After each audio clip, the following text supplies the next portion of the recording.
What's going on, everyone? My name's Brandon. This is the Superkick, and this is the first it's technically not the first podcast, but for all intents and purposes, it's the first podcast. Like I said, my name's Brandon, Superkick. Super excited about all of this, man. Getting more followers, getting more likes, more views, all that good stuff. We're gonna keep growing, we're gonna keep building, and the podcast is something I've wanted to do for so long, and it's just another step in the empire that we're going to build together. The empire and the community that we're going to build together. Us. Me and you, the viewer, listener, consumer, okay? We're going to build something awesome. So, Superkick, this is great. Podcast, man. I've wanted to do this for, probably the past 10 years. And I've never been able to keep one going. I've done an episode here or there, but I've never been able to keep one going. But like I said, I want this to be an empire. And a big part of that is a podcast. I got big dreams, okay? I went to school for radio. I've got all the qualifications. I've got a decent setup here. You know, it's all right. I got a microphone. I got some lighting here. I mean, I am in a basement, so it is what it is. But you work with what you got, and this is what I got. So structure. So this is going to be the weekly recap. I'm either going to post this on Saturday or Sunday, depending on, what's going on, timing, all that good stuff. So either Saturday or Sunday, and then I was thinking about doing a Wild Card Thursday show. And Wild Card Thursday would pretty much be any topic, so whether that's a classic review, whether that's going over a list, whatever, we're going to figure it out. And the recap show, so not only will it be a recap show, but it'll also be talking about something that a topic and either a top 5 or a list or a ranking, or I guess those are all lists, or a feature on a certain wrestler, maybe a deep dive into a certain wrestler and seeing what they're doing. So that is an idea, because I am going to be honest here. I don't know, and no, it would be different if I had a co-host, but I don't know if me just doing this by myself is going to be able to fill like half an hour to an hour worth of airtime just talking about a recap. I really don't know if I'm going to be able to do that, which is why we're stacking the recap, and then we're stacking the recap with, on today's episode, Money in the Bank cash-ins. So, recap will be from the week of, July 9th or July 10th to, July 11th. So the week starting July 11th. Through now, so we're going to recap that, start off with doing that. So the first thing that really happened was Brock Lesnar returned. I did a video previewing that. I previewed all of these shows on the TikTok, the YouTube, Instagram, Twitter. I really want to get into a habit of doing a preview for each show every day. So, previews, check that out. Linktree will be in the description for you to check out where to follow all that stuff. It's probably on YouTube. So the video form will be on YouTube, and then the podcast form, I'm going to try and get it on Apple Podcasts. I will get it on Apple Podcasts. And I'm also going to get it on Google Podcasts, Spotify. I'll try to think of a few different places to make sure that you can actually listen to this, right? So Brock Lesnar returned, had a stare-off with Paul Heyman, and, it was a typical Brock appearance, squared off with Heyman, they didn't touch. Alpha Academy Theory came out, Alpha Academy came out. Theory says that, that he's going to cash in. I think this is a good way to build Theory as the Money in the Bank holder, and I'll talk about this later, but I think WWE has really squandered Money in the Bank reigns as of late. I don't think there's been a really good one that's been used to build a main event star. And really, I guess the last one was probably Seth Rollins, but that was, gosh, how long ago was that? That was like 7 years ago, right? So it's been 7 years since we've really had somebody been built up with Money in the Bank. Using promos, I think there's a really is a way to structure a Money in the Bank case holder. I think we've seen that with Edge. We've seen that with The Miz. We've seen that with Seth Rollins. So they've done it before, and I think they've kind of did it with Ziggler too. So they've done it before. I really do think that Theory is a guy that they want to push. They've said that he's like the next John Cena, so he's definitely a guy they want to push. So I think that if they can use this to build him, have him interrupt Brock, not getting in the ring with, not doing, because they're not going to have a one-on-one match. I mean, if they are, Brock's going to beat him. But, T's cashing in. Him cashing in on, I mean, obviously Brock isn't the champion right now, but he's saying that when he is the champion, hey, I might cash in on you. And I think that's a great way to build him. I want to see him do this with Roman Reigns. I want to see him... It sucks because there's only one champion right now, because you could have him, like, if there was a SmackDown champion still, you could have him show up on SmackDown, call out that champion, Raw, call out that champion. But I think Theory cutting the promos really saying, hey, like, I can cash this in anytime, and not only can I cash this in anytime, but I can become a guaranteed world champion anytime. Because it's not going to be like Damian Sandow, it's not going to be like Baron Corbin, it's not going to be like any of the failed cash-ins in the past, because when Austin Theory does it, it's going to be different. Which is why I'm so curious how they get that belt off of Reigns. I mean, it's been, almost 2 years now that he's had the belt? That's interesting. But yeah, so Theory came out, and then Alpha Academy came out, and Brock destroyed Chad Gable, and Otis, which really sucks, because I like both of those guys a whole lot. So that really sucked. But it is what it is. I mean, at least they're getting TV time, even if it is getting destroyed by the beast, Brock Lesnar. Let's see here, next. Yeah, I mean... the recap, it's not going to be the most in-depth. I'm not going to go segment by segment. I'm just doing highlights, which is why I said this is not going to fill, half an hour to an hour. And I mean, Brock Lesnar coming back is a pretty big highlight. Next thing that came out, next thing that happened that I want to talk about, Judgment Day, Finn Balor. I was listening to Wrestling Soup, and I could not agree with them more. I like Finn Balor. Well, I don't even know if they made this point really. They just said that Finn Balor wasn't, like, the best leader for the group because he's kind of lost a step and he isn't, like, the best on the mic. I think that there is a pretty easy solution to this problem that they are facing. And it's a solution that I have proposed before. And whether WWE wants to listen or not is, up to them. I think that a manager would be great for this group, for Judgment Day, for Finn Balor, Damian Priest, and Rhea Ripley. I think that having a mouthpiece would be awesome. I think that a guy like, I really do, and it depends on what they want to do with him. And people are talking about, like, Bray Wyatt returning with the Edge thing. I mean, I don't think it's him. I think it is Edge, as I've talked about. I think that Joe Gacy down in NXT, I know he's kind of got his own group, but like Harlan was released. I think Joe Gacy would fit in pretty well there. I think he's competent he's good enough on the mic. He's got that mysterious character. I think that if he were to step in and manage this group, I think that would be awesome. And also, he can wrestle, too. I think that, like, and they would never do this, but, like, James Mitchell, Father James Mitchell, back in, like, TNA and I guess ECW, right? Having that dark, demonic, like a Kevin Sullivan type. As, you can still have Finn Balor as the leader. Finn Balor would still be, the guy who's chasing the championship. But having a guy like Joe Gacy on there as a mouthpiece, a creepy kind of mouthpiece, I think would be awesome.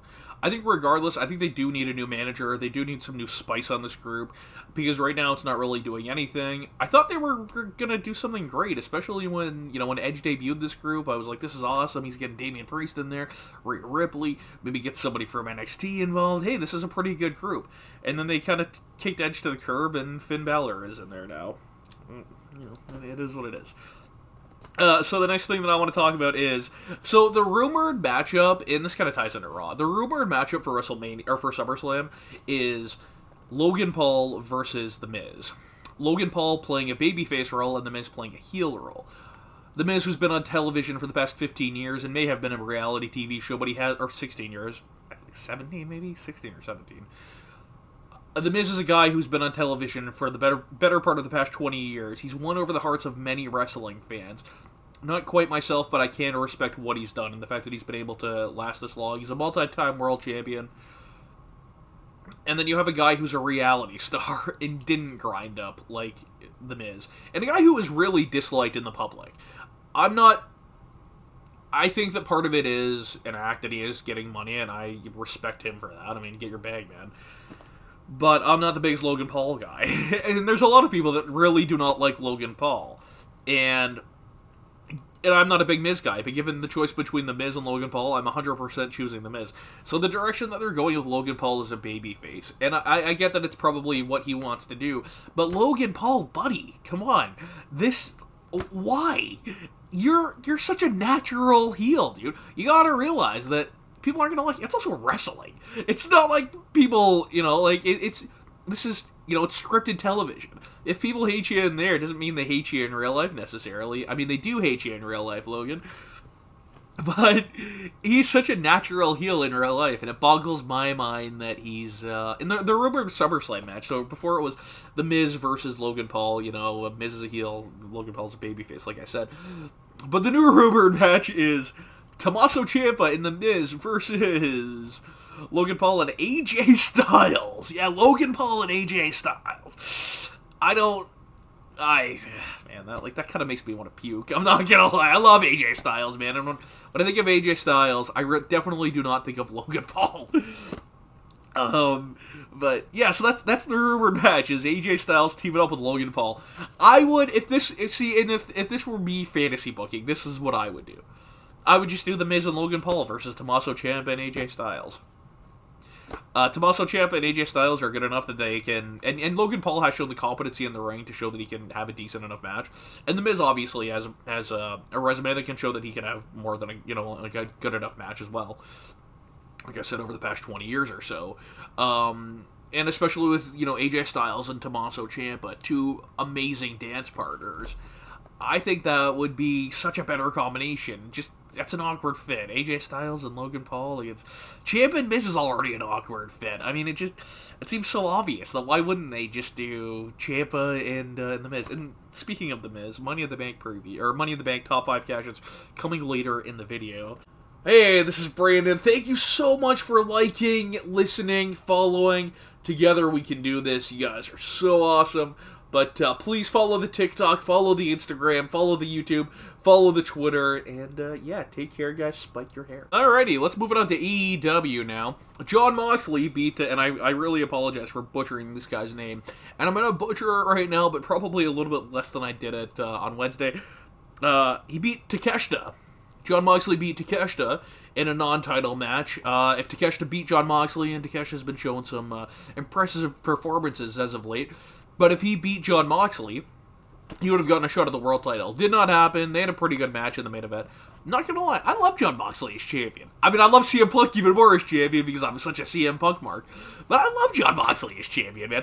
I think Jon Moxley's a guy that everybody can. And I haven't always been the biggest Moxley guy, but I think he's a guy that he looks like a badass. He looks like a world champion. He's got a name to him. He's got awesome theme music. Love Jon Moxley, man. And I can't wait to see him inevitably face up with CM Punk. But until then, who is going to challenge this guy for the AEW World Championship next?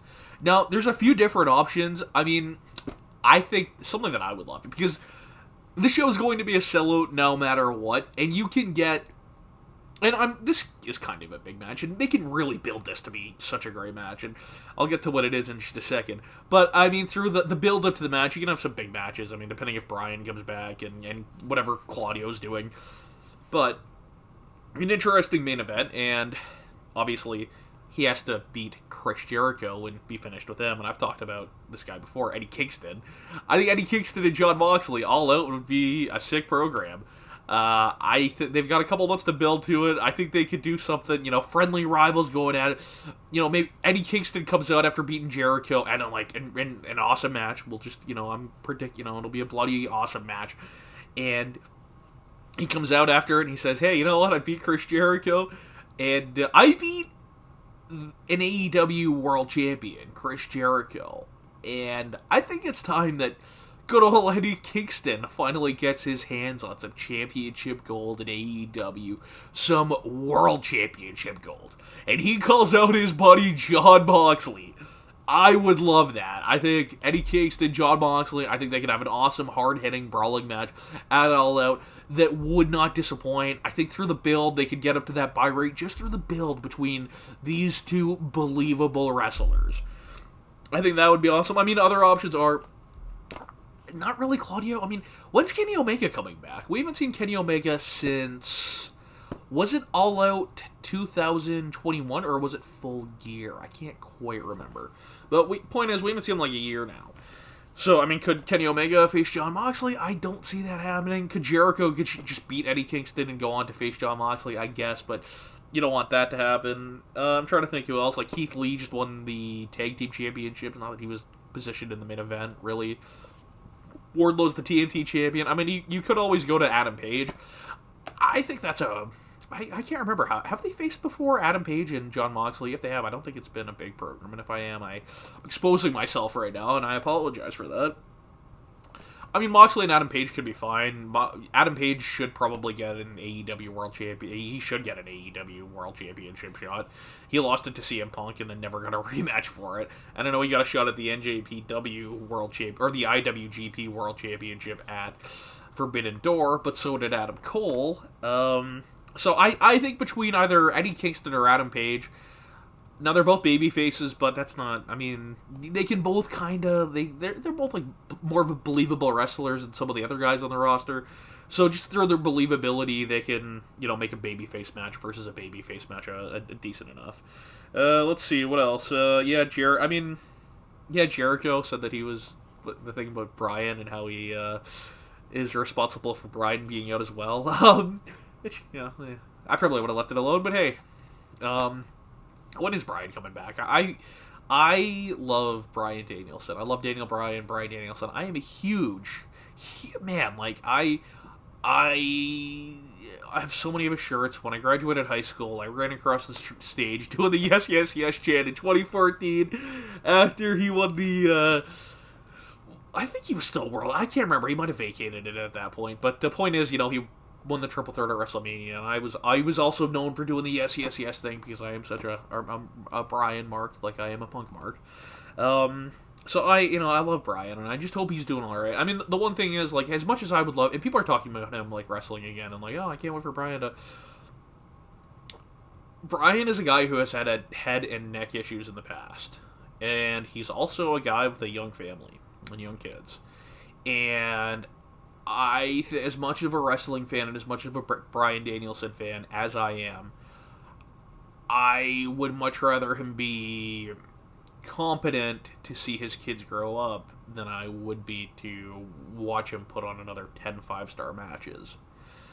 And it sucks to say that because I am such a Bryan fan, but I mean, the kids need their father more than fans need Bryan. I'm sorry, and he deserves that too, man. He's busted his butt for years, and it sucks because if it were up to him, he'd be doing this every night. It sucks that he's having these issues, like, I love Bryan, but his health is the number one thing. I would love to see him wrestle again. And I know that when he was in WWE before, and when he was trying to return before, because it was due to similar issues, the head and the neck issues. I think it was a concussion from Sheamus or something at a live event, if I recall correctly. He said that he was developing a style of wrestling that he potentially could... It would be more mat-based wrestling. It wouldn't be as much head stuff. And when he came to AEW last year, he said, hey, I'm going to kick your head in, head stuff, head stuff, head stuff. But he did say that he was working on this modified style where maybe it's more, mat-based, not as much head stuff. So if he can develop a style like that, and I think AEW is the place where a style like that could work, because there are so many different styles there. It's not like WWE where it's just one style and you have to stick to that. AEW, they've got strong style, they've got technical wrestling, they've got high flyers, they've got brawlers, and all of these different wrestlers are allowed to do what they want to do. So, if Bryan can develop something like that, I'd love to see it. But, like I said, his health is priority number one. I just, I'm gonna we here at the Superkick, it's just me, but me, genuinely, I just, as a person, I love Bryan Danielson. I have watched this guy on television for the past, since ROH, so, on television in ROH, but I've watched this guy since he was in ROH, and I just am such a fan of his, and I just want him to be alright.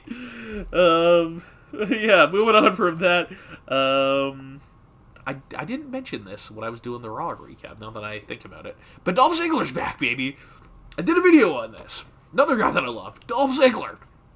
How can you not love Dolph Ziggler? He's another guy that's been on TV for the past, 20 years, really grown into our hearts, and a guy who won Money in the Bank and had maybe the best cash-in of all time. Stay tuned for that. Dolph returned. He attacked, or he prevented Austin Theory from cheating. Looks like he's going to get into the upper mid-card main event mix for now. It is, hey, anytime. The one thing about Dolph Ziggler is he is in the back of he's in their back jean pocket, Anytime they want to pull out the Dolph Ziggler card, they can pull out the Dolph Ziggler card, and they can they have an instant upper mid-card to main eventer that they can just insert in the scene. So after after Theory's done with Lashley, I'd love to see a Ziggler program, man. I think him and Ziggler could have, like, a really good program, and Ziggler could say, hey, I have a legendary Money in the Bank cash-in. And, so I know a thing or two. And maybe he challenges him for the Money in the Bank briefcase. I think that would be cool. Says, hey, you know what, I cashed in Money in the Bank. Not only did I cash in Money in the Bank, I won the world title. But then a head injury kind of ruined that for me. But now I'm back, and I'm sure that after all these years, I'm gonna take my rightful place as the proper Money in the Bank holder, and I'm gonna win the World Championship, because it wasn't my decision why I lost the World Championship. It was, extenuating circumstances. So you do something there where Dolph, feels that he was, shortchanged. I know this is like going back like 9 years ago, but still, it's wrestling, man. Time is a flat circle, especially in wrestling. And then what else? Brock Lesnar's coming back next week on SmackDown. I mentioned during my SmackDown preview, I was like, no Brock or Roman. Kind of brutal.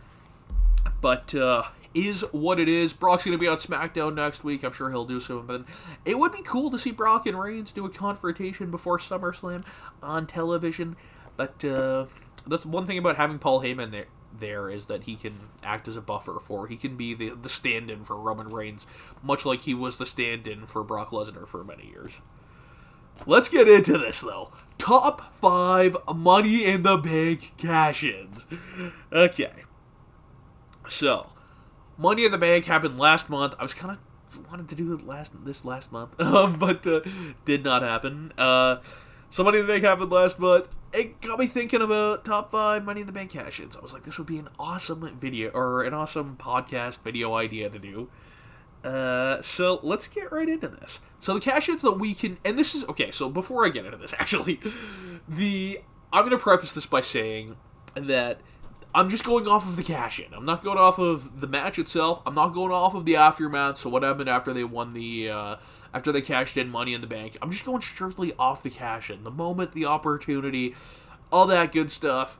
So, some cash-ins that we can rule out. The first one that came to mind, and I put this before I even started looking at this, was Kane's cash-in at the 2010 Money in the Bank pay-per-view, the inaugural pay-per-view.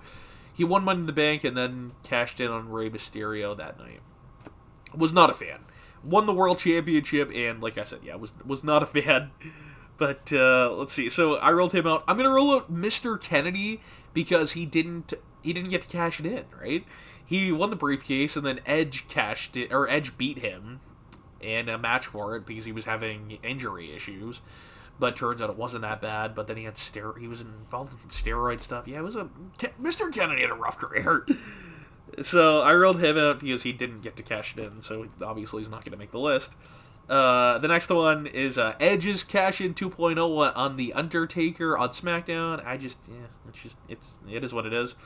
John Cena won the Money in the Bank match and then did not win his championship match. It was a DQ match involving the Big Show, or it was not a DQ match, a DQ finish, rather, involving the Big Show and CM Punk. Speaking of Cena, Damian Sandow cashed in and did not beat John Cena. Yeah. What is Damian Sandow up to now? Randy Orton, I've seen this ranked higher on people's list. It's not on mine because I am such a Bryan Danielson fan, and I just talked about that. I'm a huge Bryan Danielson fan. So, and I was mad. I was extremely mad about that. And then I was mad about Sheamus cashing in on Roman Reigns immediately when he won the title. Not the biggest Roman Reigns guy, but he wins the world title, and then you have Sheamus cash in on him night one. Sheamus, who was... We're liking Sheamus now, but before in 2015, we weren't liking Sheamus so much. But he was in Teenage Mutant Ninja Turtles too, so that is a thing. Carmella / James Ellsworth, not on here. Baron Corbin did not win the world title. I'm so mad when he won that match. And I was even madder when he just squandered the opportunity, thanks to John Cena. Alexa Bliss cashing in. Yeah, and that's not on there. Braun Strowman cashing in. I thought that was a stupid decision to have him win Money in the Bank. Braun Strowman does not need Money in the Bank. Braun Strowman beats...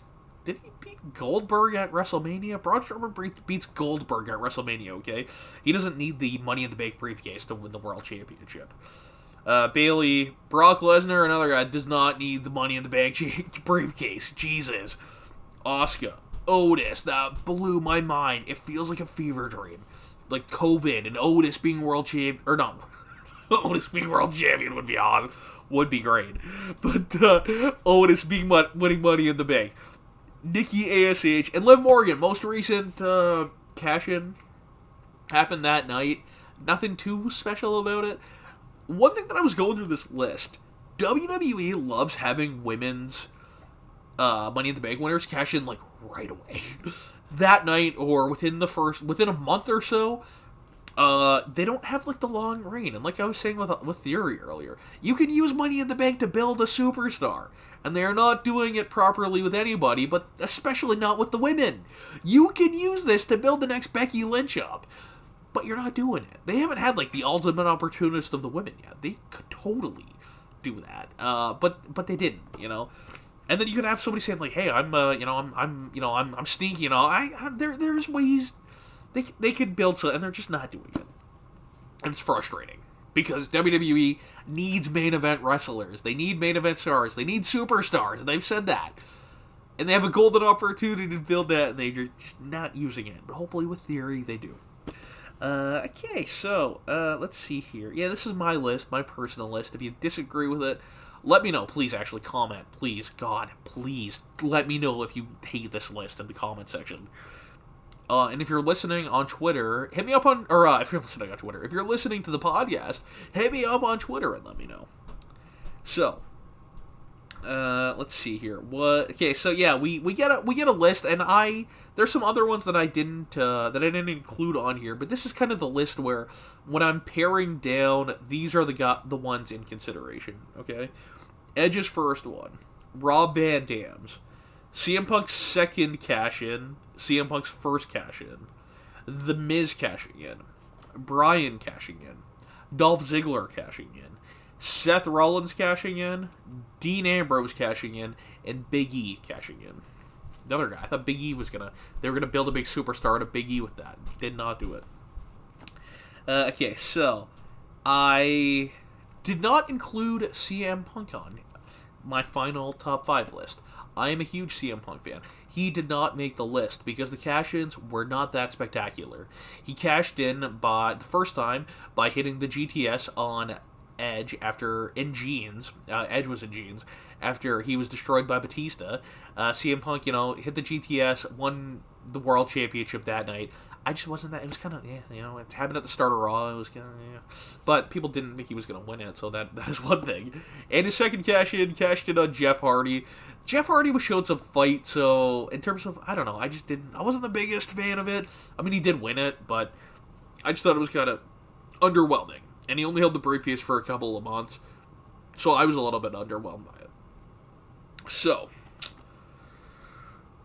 top 5. Again, if you disagree with me, please let me know.